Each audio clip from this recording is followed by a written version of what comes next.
और राज्य में पिछले कुछ दिनों से कोरोना की दूसरी लहर के कहर में राहत देखी जा रही है। राज्य में संक्रमित मरीजों के साथ एक्टिव मरीजों के केसेस में भी गिरावट राहत दे रही है।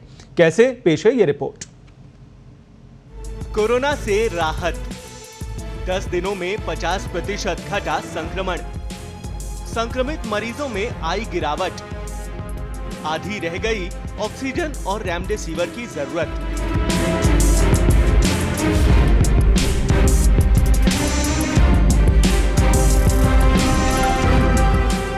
जी हां, कोरोना की दूसरी लहर के कहर के बीच पिछले कुछ दिनों से राहत भरी खबरें सामने आ रही हैं।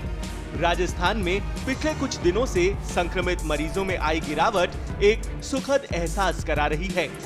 इन सब के बीच मन में एक प्रश्न भी उठता है, क्या वास्तव में मरीजों की संख्या कम हो रही है या फिर केवल सरकारी आंकड़ों में ही कमी दर्ज की जा रही है?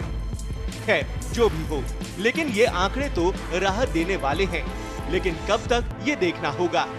राज्य में दूसरी लहर के कहर के बीच पिछले 10 दिनों में ही 50% संक्रमित घट गए हैं। मई के शुरुआत में कहर बरपाने वाले इस कोरोना के आंकड़ों में पिछले 10 दिनों में काफी अंतर आ गया है। पिछले 10 दिनों के दौरान 1,87,000 की तुलना में 50% की कमी दर्ज की गई है। अब संक्रमितों का आंकड़ा मात्र 94,517 हो गया है। इस दौरान संक्रमण दर भी 22.37% से घटकर 16.8% की रह गई है। इन सुधारों के असर से प्रदेश के सरकारी और गैर सरकारी अस्पतालों में ऑक्सीजन, रेमडेसिविर और वेंटिलेटर बेड्स की उपलब्धता बढ़ गई है।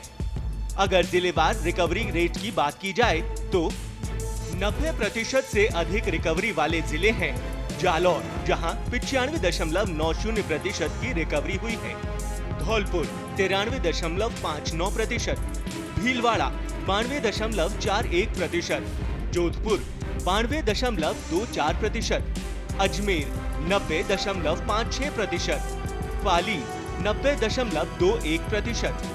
वहीं 80% से कम रिकवरी वाले जिलों में हनुमानगढ़ 79.76%, भरतपुर 79.02%, झुंझुनू 74.35%, जैसलमेर 70.48% और दौसा 79.54%। वहीं अगर बात की जाए 80% से अधिक रिकवरी वाले जिलों की तो नागौर 89.81%, कोटा 89.69%, बीकानेर 89.56%, सिरोही 89.56%, बांसवाड़ा 89.52%, सवाई माधोपुर 89.52%, डूंगरपुर 89.41%, बारां 88.47%, टोंक 88.34%, बूंदी 87.60%, प्रतापगढ़ 87.21%, अलवर 87.15%, राजसमंद 86.25%, चित्तौड़गढ़ 86.25%, झालावाड़ 85.72%, उदयपुर 85.05%, जयपुर 84.98%, करौली 84.13%, चूरू 83.13%, श्री गंगानगर 82.51%, बाड़मेर 82.14% और सीकर में 80.47% की रिकवरी हुई है। ये आंकड़े भले ही राहत दे रहे हों, लेकिन हमें अभी और संभल कर रहना होगा। पहली लहर के बाद सरकारों और आम जनता की लापरवाही का नतीजा हमने दूसरी लहर में देख ही लिया है। पहली लहर के मुकाबले दूसरी लहर में जिस तरह से मौतों का आंकड़ा रहा है, वो तीसरी लहर में ना रहे, इसके लिए हमें अभी से ही जुट जाना होगा, ताकि फिर वो हालात ना हो जिसमें हम किसी अपने को खो दें।